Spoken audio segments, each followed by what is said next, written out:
Student आज हम शुरू करने जा रहे हैं चैप्टर 3 जो कि जिसका लेक्चर 3 हम आज करेंगे, क्योंकि इलेक्ट्रिक करंट से रिलेटेड और जो टॉपिक हम लोगों ने पिछले वीडियो में जो किया है उससे रिलेटेड आज क्वेश्चन को हम करेंगे।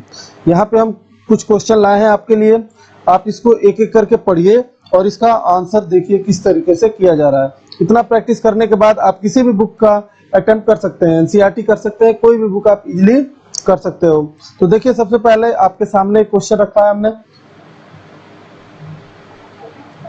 यहाँ बोला गया है the number of density of free electron is the copper conductor is 8.5 into 10 to the power 28, ठीक है ना, SI यूनिट मीटर पर metre cube. How long does the electron take to drift from one end to the wire 3 metre long, its other end the area of section of the wire दिया हुआ है इतना 2 into 10 to the power -6 metre square and carrying current भी दिया हुआ है इस wire के अंदर। देखिए होता क्या है कि जो जैसे हमने समझाया था थ्योरी, यहाँ क्वेश्चन भी कुछ उसी तरीके से यहाँ पे आ रहा है। हमारा काम क्या है कि सबसे पहले देखिए यहाँ पे जो दिया है उसके बारे में हमें नोट कर लेना है। अगर आप किसी भी क्वेश्चन को तभी कर पाएंगे जब ये समझ पाएंगे इसमें गिवन क्या है, और सबसे पहले अगर ये पता कर लें कि गिवन क्या है तो हम फॉर्मूले को भी यूज कर सकते हैं। तो मैं बता दूं यहाँ पे जो दिया हुआ है, यहाँ देखिए डेंसिटी दिया हुआ है, यानी कि नंबर ऑफ इलेक्ट्रॉन जो दिया है यूनिट वॉल्यूम में जो दिया हुआ है the number of density of free electron copper conductor यहाँ पे दिया हुआ है। अगर हम कहें कि यहाँ पे अगर हम लिख दें इसे सीधे कि n मान लेते हैं डेंसिटी यानी कि नंबर ऑफ इलेक्ट्रॉन जो दिया है 8.5 into 10 to the power 28 पर मीटर क्यूब। अब एक और चीज है, एरिया भी है, यहाँ पे एरिया भी गिवन है। एरिया है 2 into 10 to the power -6 metre square, और करंट भी दिया हुआ है, वो कितना है 3.0 एम्पियर। अगर इतना चीजें गिवन है, एक चीज और है, अगर इसका लेंथ अगर हमें किसी तरीके से पता चल जाए, लेंथ भी दिया हुआ है, इसका जो लेंथ है L से हम लिख रहे हैं और उसको 3 मीटर दिया हुआ है, यानी कि सारे के सारे टर्म जो है SI यूनिट में है। हमें यहाँ पे ड्रिफ्ट स्पीड का फॉर्मूला अगर बात करें तो VD इक्वल टू कितना हो जाएगा, I इक्वल टू एक्चुअली क्या होता है, I equal to A VD NE।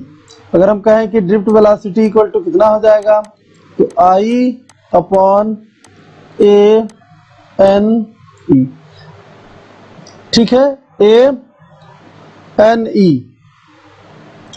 एक चीज और, यहाँ पे लेंथ के टर्म में अगर हम रखेंगे तो लेंथ के टर्म में भी हम निकाल सकते हैं अपने फॉर्मूला को, इसीलिए लेंथ के टर्म में जब लगाते हैं तो एरिया के साथ वॉल्यूम यहाँ पे दिया हुआ है तो यहाँ पे लेंथ भी हम यूज कर सकते हैं, ठीक है। तो इस तरीके से ये फॉर्मूला हो गया हमारा। अब देखिए टाइम टेकन, ये तो वेलोसिटी निकल गया। अगर टाइम टेकन की बात करें यहाँ से लेकर यहाँ तक, तो डिस्टेंस तो इसका L है, तो टाइम टेकन और स्पीड दिया हुआ, तो कहेंगे टाइम टेकन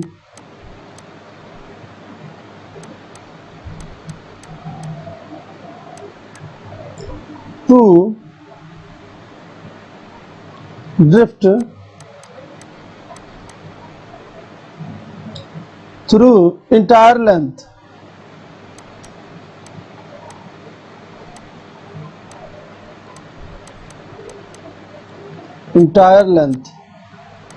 जहां पे हमें क्या मिलेगा, तो देखिए T equal to S upon V, distance upon time. Distance तो उसको L और वेलोसिटी है VD हो जाएगा I अपॉन ANEL, ठीक है। उम्मीद करते हैं आप इसे समझ गए होंगे। अब यहाँ देखिए अब क्या होगा कि ड्रिफ्ट वेलोसिटी यहाँ से तो सब कुछ ये ऊपर जाएगा, तो क्या बचेगा ANEL,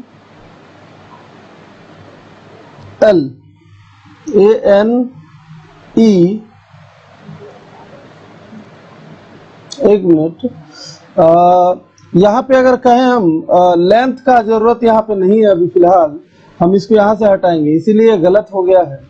लेंथ को हटाकर ही बात करते हैं हम, इसको हटा दीजिए आप।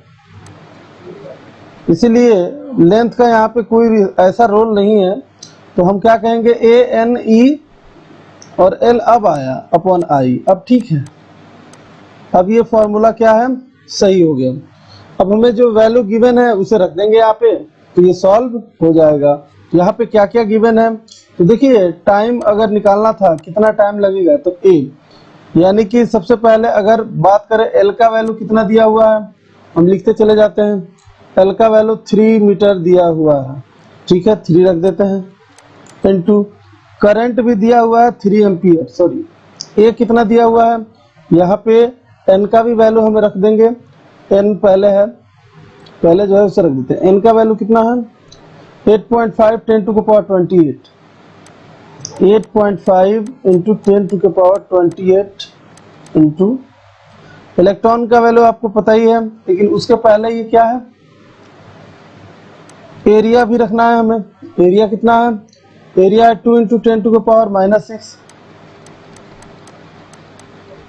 साथ में electron 1.6 10 to the power -19 divided by 3 metre, सारा SI यूनिट में है तो ये कट जाएगा।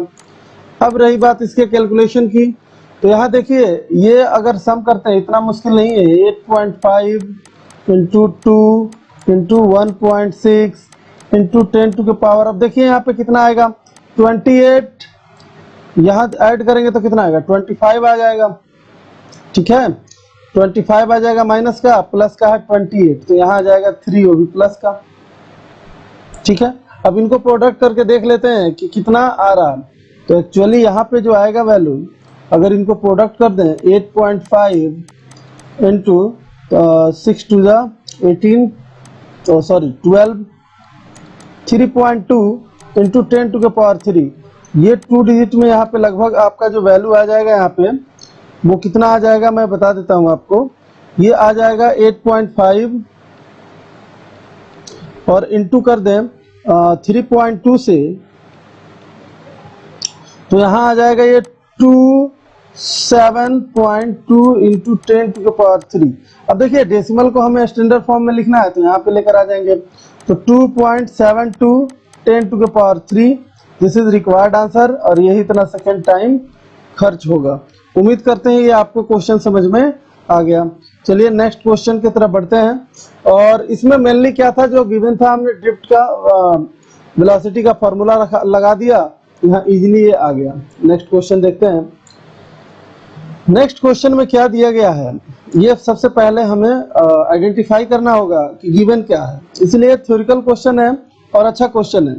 देखिए यहाँ पे दिया हुआ है, जैसे कि हम कह सकते हैं कि यहाँ बोला गया 2 wire and B of same metal have the same area of cross section. यहाँ पे क्या दिया है, अगर हम दो ए और बी है, तो अगर एरिया ए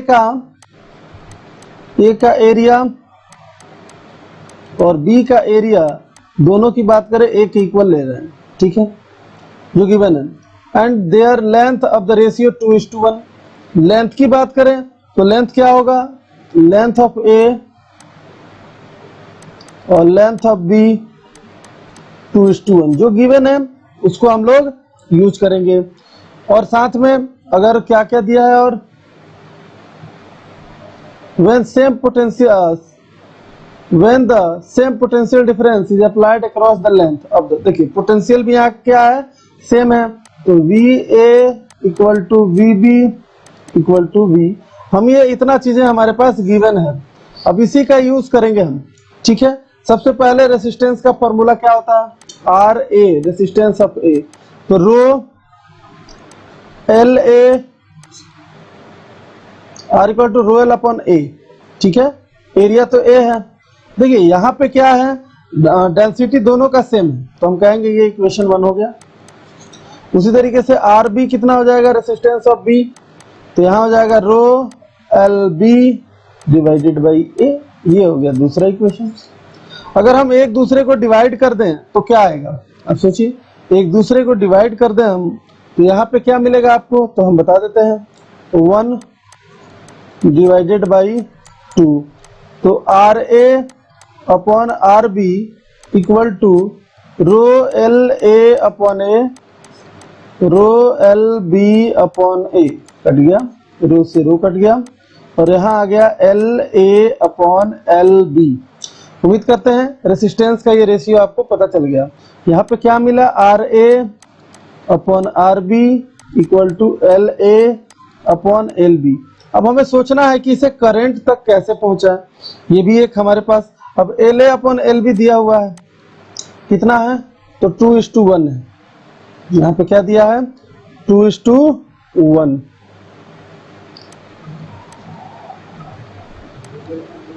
चलिए ये चीजें तो हमें पता चल गई कि आपस में रेसिस्टेंस में जो रेशियो है वो कुछ इस तरीके से है।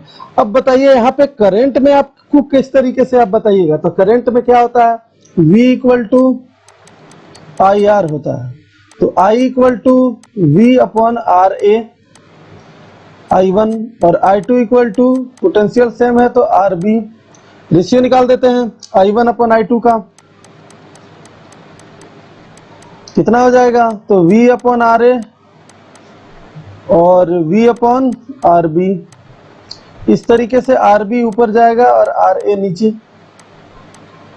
इसका मीनिंग क्या है, आई ए अपॉन आई बी का जो वैल्यू हो गया वो इसका उल्टा उल्टा कर देंगे तो क्या हो जाएगा, 1/2। और इस तरीके से हमारा आंसर यहीं पे मिल गया। हम कहेंगे आई ए टू आई बी 1:2। उम्मीद करते हैं आप ये क्वेश्चन समझ गए होंगे और इतना भी मुश्किल नहीं था। मेनली है कि थोड़ा सा तो हमें सोचना पड़ेगा क्वेश्चनों के लिए। ठीक है, हम आगे बढ़ते हैं और नेक्स्ट क्वेश्चन की तरफ।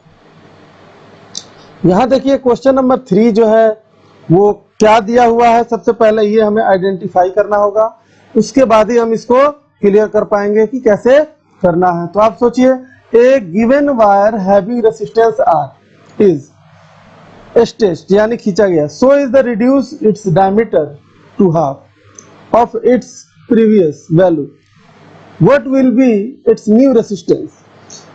इतना खींचा गया है कि उसका जो डायमीटर है वो क्या हो गया, तो पहले वाले डायमीटर का हाफ हो गया है। तो इस केस में आपको बताना है कि रेसिस्टेंस पे क्या फर्क पड़ा होगा। ठीक है ना, बात समझ में आ गई। अब देखिए सबसे पहले कोई भी जनरली जब हम क्वेश्चन को करने चलते हैं तो कुछ चीजों को हमें लेट करना पड़ता है। कैसे, क्या लेट करना पड़ेगा, जैसे कि मान लीजिए हमने एक वायर ले लिया, यहाँ पे हमने वायर ले लिया, ये ओरिजिनल वायर हम लेंगे जिसका length L, area of cross section A और जिस मटेरियल से बना है उसकी रेसिस्टिविटी रो। अगर हम यहाँ से R निकालते हैं तो R इक्वल टू क्या हो जाएगा, रो एल अपॉन ए। ये रहा पहला इक्वेशन, इतना काम हो गया हमारा। अब यहाँ से क्या हो रहा है, डायमीटर क्या हुआ है, हाफ हो गया है। तो क्रॉस सेक्शनल एरिया का क्या फर्क पड़ेगा, देखिए कुछ नहीं, हम कहेंगे, आप सोच के देखो, अगर इसको हमने खींच दिया, बड़ा कर दिया, ठीक है,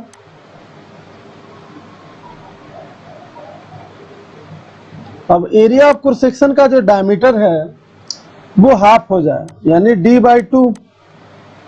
ठीक है, तो रेडियस कितना हो जाएगा, r/4। कोई दिक्कत नहीं।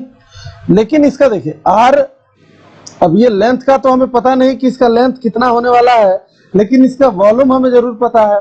पहले वाले से इसको आगे बढ़ाया गया होगा, खींचा गया होगा, कितना भी खींचा जाए, जब तक ही खींचा गया होगा जब इसका डायमीटर d/2 हुआ होगा। तो हम कहेंगे when the diameter of the wire reduce half the previous value, the new area of cross section will be becomes 1/4। क्या हो जाएगा, विल बी बिकम्स 1/4। अब सोचिए कैसे, तो यहाँ पे रेडियस का क्या हो रहा है, r/4 हो रहा है। तो रेडियस के 4 टाइम्स कम होने से एरिया पे क्या फर्क पड़ेगा बताइए। जहां मेनली हमें लेंथ निकालना पड़ेगा कि वो लेंथ कितना खींचा गया है। हमारे पास एरिया निकालने का तो हमें पता है कि एरिया हम निकाल लेंगे, हमें लेंथ का दिक्कत है। तो इसका देखिए, इसका डायमीटर d/2 का अगर कर दें हम, यानी कि रेडियस d/2 है। अब बताइए इसका वॉल्यूम कितना हो जाएगा इस वायर का, तो पाई r²L, ये तो वॉल्यूम इसका हो गया, इक्वल टू इसका वॉल्यूम कितना हो जाएगा, पाई, ये हो गया r1 r2 का स्क्वायर इंटू L2, ये तो L1 है। अब देखिए हमें क्या क्या पता है, पाई से पाई हम काट देंगे। हम कहेंगे R1 की जगह पे हम d/2 रख दे रहे हैं, इसलिए डायमीटर दिया गया है, डायमीटर के टर्म में हम बात कर रहे हैं, तो यहाँ स्क्वायर हो जाएगा। L1 की जगह पे L रख देंगे इक्वल टू, यहाँ देखिए R2 कितना है, तो ये हमारा d/4 हो जाएगा, इसीलिए डायमीटर आधा हो गया, क्या हुआ है, डायमीटर हाफ हो गया है। तो डायमीटर हाफ होने का मतलब क्या है कि रेडियस उसका 4 टाइम्स हो गया है, ठीक है ना। तो रेडियस 4 टाइम होने का मतलब डायमीटर में और 2 से डिवाइड करना पड़ेगा, तो d/4 का स्क्वायर L2, यहाँ जाएगा d²/4 L, और यहाँ आ जाएगा d²/16, और ये आ गया L2। अब आप देखिए क्या होगा, यहाँ हो जाएगा d से d कट गया, 4 4 जा, और हमारा L2 इक्वल टू आ गया 4L, यानी कि 4 टाइम्स लेंथ इंक्रीज कर गया, ठीक है। 4 टाइम्स लेंथ इंक्रीज कर गया, एरिया कितना डिक्रीज किया है, ये तो आपको समझ ही में आ रहा है कि एरिया हम क्या कर लेंगे, जो ओरिजिनल एरिया जो कि एरिया ए था, अब एरिया हमारा क्या हो जाएगा, कम हो जाएगा। कैसे, तो एरिया होता है πr², अब रेडियस हाफ हो जाएगा तो क्या होगा, πr²/4, यानी कि पहले वाले एरिया का a/4 हो जाएगा। तो अगर बात करें L2 की, तो इसका एरिया भी A2 मान लेते हैं, जो कि a/4 के इक्वल आ गया। तो उम्मीद करते हैं आप लेंथ भी निकाल लिए, एरिया भी निकाल लिए। तो क्या आप नहीं बता सकते कि अब इसका नया रेसिस्टेंस क्या होगा, तो नया रेसिस्टेंस के लिए हम क्या करें, तो फॉर्मूला लगा देते हैं, R equal to R new के लिए ρL/A। अब देखिए यही फॉर्मूला लगेगा, लेकिन यहाँ L2 आ जाएगा और A2 आ जाएगा। अब रखिए रो L2 के जगह पे 4L इक्वल है, और A2 के जगह पे A/4। उम्मीद करते हैं आप ये समझ गए होंगे। अब ये 4 लेकर जाइए ऊपर, तो पहले हम ρL/A को निकाल लेते हैं, ρL/A, और साथ में यहाँ पे आ जाएगा हमारा 16। तो देखिए यहाँ ρL/A जो है वो आपको दिखाई देना चाहिए, वो किसके इक्वल है, सोच के बताइए कि वो किसके इक्वल है। तो हम कहेंगे ये वाला जो वैल्यू है इतना, ये R के इक्वल है, तो 16R। तो न्यू जो रेसिस्टेंस हुआ वो 16 टाइम्स इंक्रीज कर गया पहले वाले। इसमें देखिए बहुत तो ज्यादा दिमाग लगाने की जरूरत नहीं थी, लेकिन हमें एक चीज पे कंसंट्रेशन बनाना था कि इसका वायर जब इसका इंक्रीज कीजिएगा इसका लेंथ, तो वो लेंथ पता करना था और एरिया भी पता करना था कि एरिया। इसीलिए रेसिस्टेंस के फॉर्मूला में जो यूज करने के लिए जो आ रहा है वो है लेंथ और एरिया, इसीलिए मटेरियल तो सेम है, इसीलिए वो वैल्यू चेंज नहीं करेगा। अब चलते हैं नेक्स्ट क्वेश्चन के तरफ। ये सारे के सारे बेसिक क्वेश्चन हैं और अच्छे क्वेश्चन हैं ये, ठीक है। अगर आप इसके प्रैक्टिस करते हैं तो आपसे कोई भी बुक के क्वेश्चन जो है निकलना शुरू हो जाता है, इतना मुश्किल नहीं होता है। यहाँ देखिए पहले क्वेश्चन को पढ़िए, जो जो गिवन है उसे लिखिए, फिर सोचिए क्या हमें सबसे पहले यहाँ पे क्या दिया हुआ है। तो एरिया ऑफ क्रॉस सेक्शन की बात करें, एरिया ऑफ क्रॉस सेक्शन कितना दिया हुआ है, देखिए यहाँ पे। तो A इक्वल टू दिया हुआ है 10⁻⁻⁴ मीटर स्क्वायर, और भी चीज लेंथ भी दिया हुआ है, यानी कि L इक्वल टू 0.1 मीटर, और भी कुछ गिवन है, ये रेसिस्टेंस है, शायद रेसिस्टेंस ही है। R इक्वल टू 0.01 ओम। बोला गया calculate the conductance and conductivity, ध्यान रखिएगा, of a wire of resistance 0.101, area of cross section. देखिए यहाँ पे रेसिस्टिविटी हमने आपको कंडक्टेंस सब कुछ बताया हुआ है। तो उम्मीद करते हैं ये तो फॉर्मूला बेस्ड क्वेश्चन है, केवल ये एक तरीके से यहाँ पे आ गया आपके पास, केवल रिवाइज कराने के लिए। देखिए कंडक्टेंस के लिए हमने बताया था कि कंडक्टेंस क्या होता है,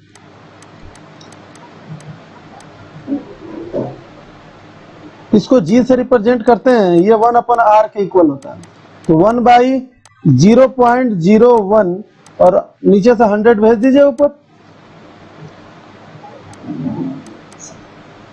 क्लियर। आगे बढ़ते हैं। अगर हमें रेसिस्टिविटी चाहिए तो रेसिस्टिविटी के लिए हमें क्या पहले हम जानते हैं कि R इक्वल टू क्या होता है, रो एल अपॉन ए। यहां से अगर रो निकालें तो कितना हो जाएगा, आर ए अपॉन एल, ये सब पता है हमें। साथ में ये भी हम बता सकते हैं कि यहाँ पे जो रेसिस्टिविटी जो होता है वो किसके इक्वल होता है, वो होता है 1 अपॉन सिग्मा। अब क्या करेंगे, यहां से वैल्यू को हम क्या करेंगे, पुट कर देंगे। इसीलिए हमें निकालना है, अगर सिग्मा है तो सिग्मा का वैल्यू, हमें रो का वैल्यू यहाँ पे रखना पड़ेगा। तो सिग्मा इक्वल टू क्या हो जाएगा, 1 अपॉन रो, और रो का वैल्यू पता है 1 by R A upon L, और यहाँ क्या हो जाएगा एल अपॉन आर ए।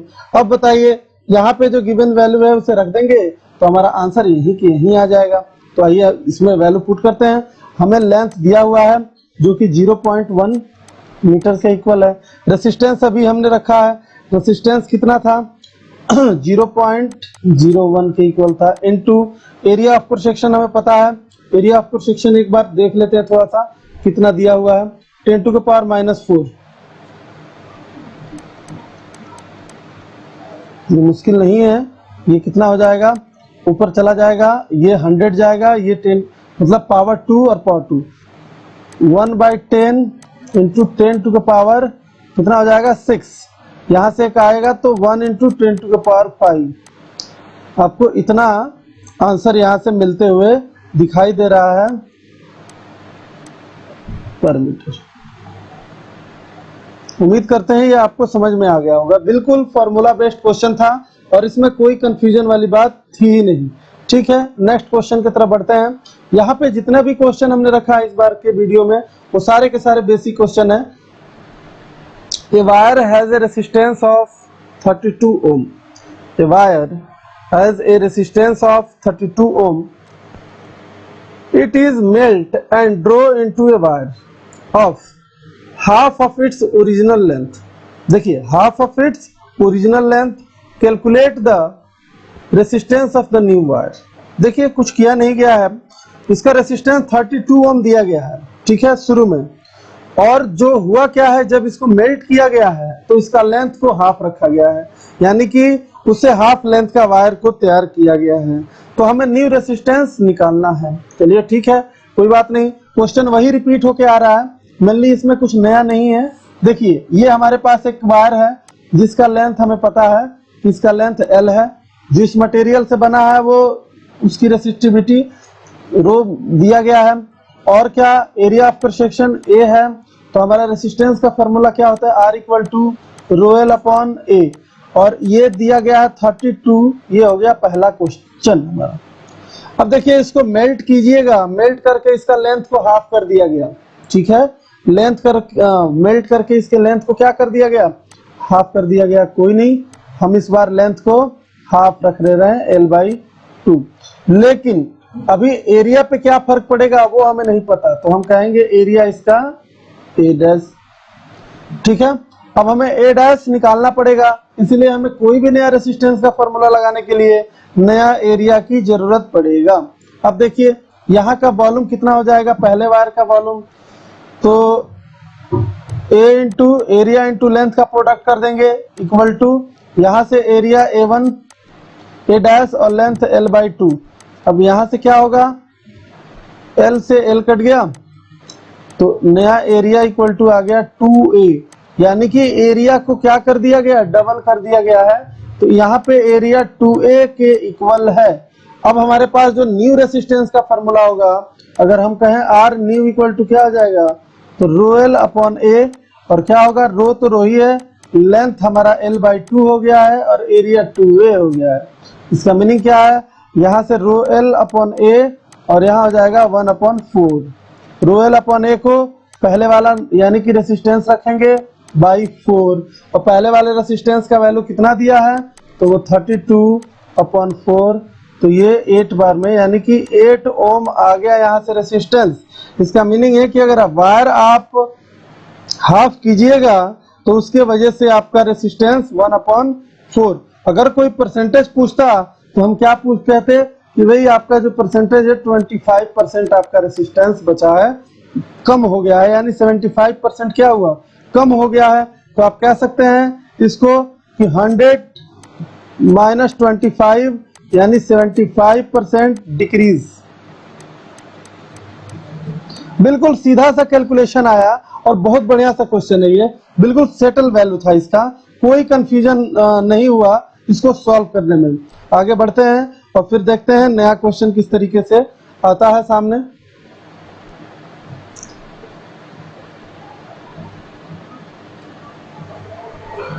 यहाँ देखिए क्वेश्चन नंबर 6 में यहाँ पे क्या क्या दिया हुआ है इसको हमें पहले तो आइडेंटिफाई करना है सारे के सारे। यहाँ पे दिया है copper wire of resistivity rho is stretched to make a 50% longer, find the percentage change in resistance.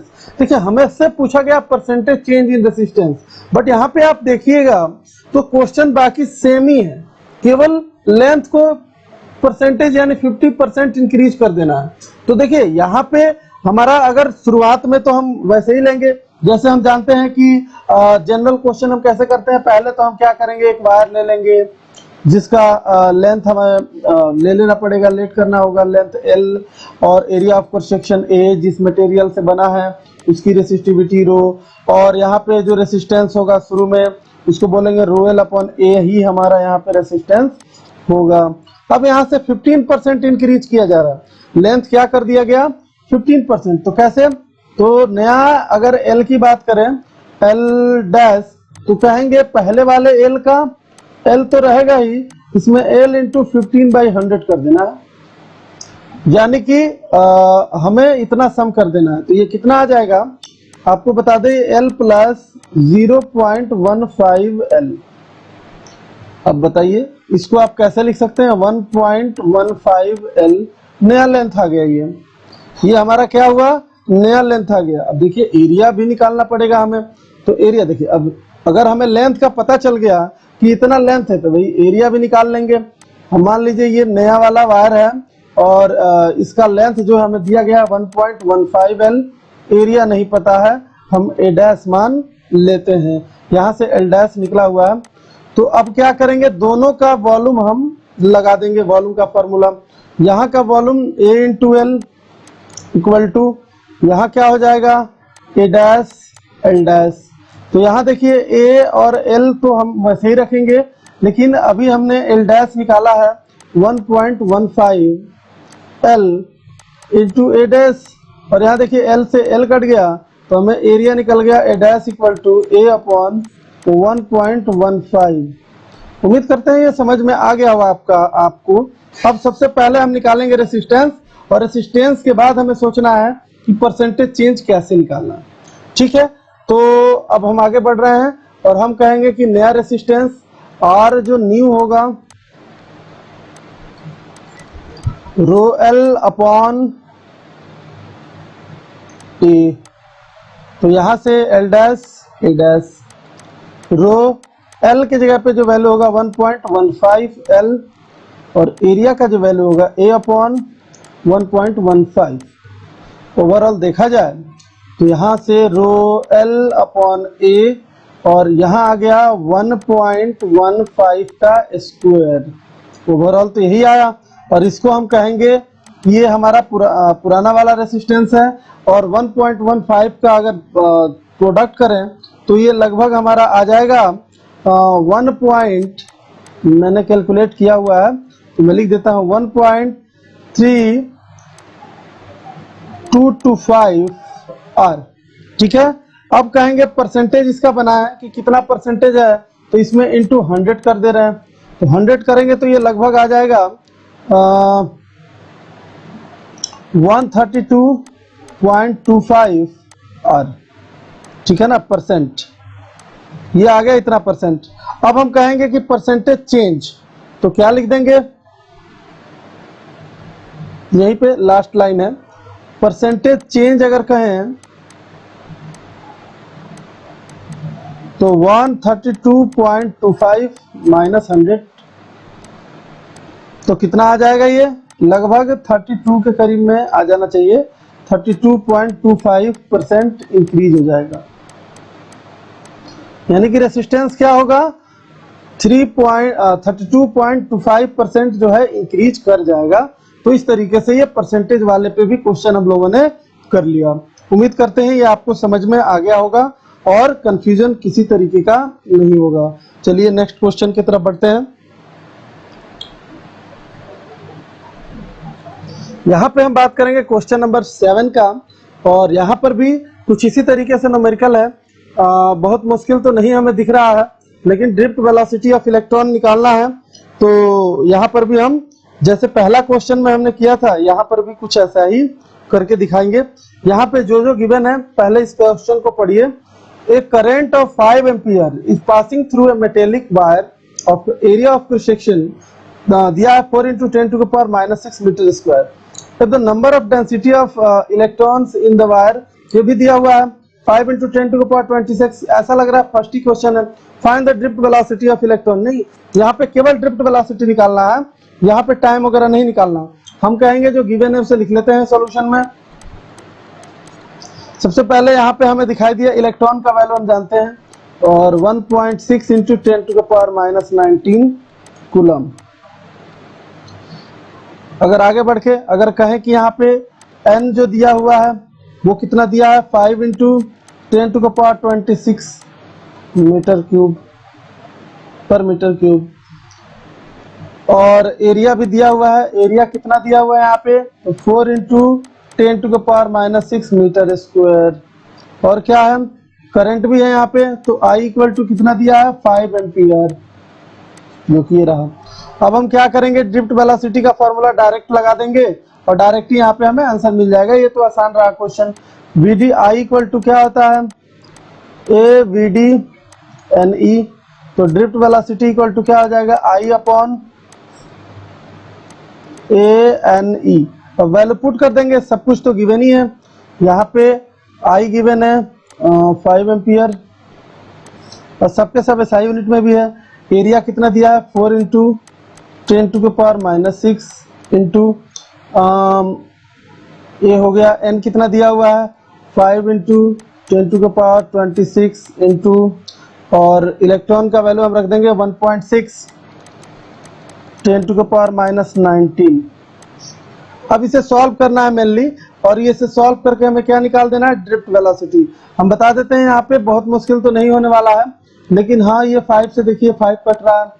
यहाँ पे ऐड करें 19 और 6 प्लस कर देंगे 25 हो जाएगा, ठीक है। यहाँ पे कितना हो जाएगा, 25। तो यहाँ से क्या हो जाएगा, ये 26 है, तो केवल एक ही 10 बचेगा यहाँ पे।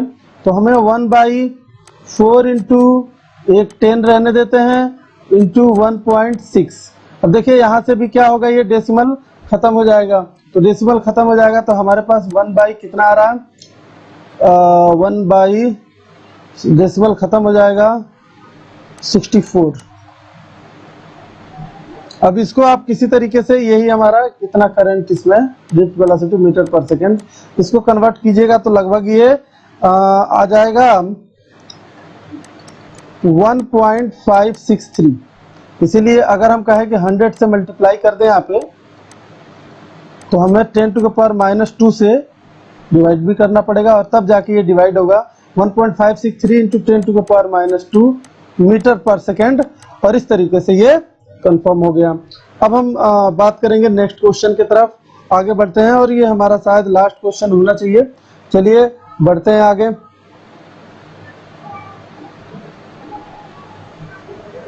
जहां पे क्वेश्चन दिया गया है, in the atoms electrons revolves around the nucleus along the path of radius 0.52 angstrom में दिया है, making 7.5 × 10⁻15 revolution per second. Determine the equivalent current, यानी करंट ही निकालना है कि करंट कितना होगा। देखिए ऐसा है कि इस क्वेश्चन में रेडियस जो दिया गया एंगस्ट्रम में दिया हुआ है, तो उसको पहले हम मीटर में कन्वर्ट करेंगे। यहाँ पे टोटल SI यूनिट में हमें वैल्यू को लाना पड़ेगा। तो आइए देखते हैं क्या क्या गिवन है सॉल्यूशन में। मेनली ये स्टेप तो वही है, फॉर्मूला ही लगाना है। तो देखिए यहाँ पे जो गिवन है, सबसे पहले तो इलेक्ट्रॉन की बात कर रहा है, तो वो लिख देते हैं 1.6 × 10⁻⁻19 कूलम, यही इलेक्ट्रॉन है। इसका जो वेलोसिटी दिया हुआ है, फ्रीक्वेंसी है ना वो, रिवॉल्यूशन पर सेकेंड, तो कितना होगा 7.5 इंटू 10⁻15। ठीक है, कोई बात नहीं, ये भी हमें पता है, रिवॉल्यूशन पर सेकेंड ये गिवन है। एक चीज और गिवन है, रेडियस गिवन है, और वो रेडियस कितना है 0.52 एंगस्ट्रम में है, तो इसको मीटर में बदल देंगे, 0.52 इंटू 10⁻−10 मीटर। उम्मीद करते हैं आपको ये वैल्यू याद होगा। अब देखिए, अगर हम बात करें टी टाइम पीरियड, अगर यहाँ पे लेट टी टाइम पीरियड्स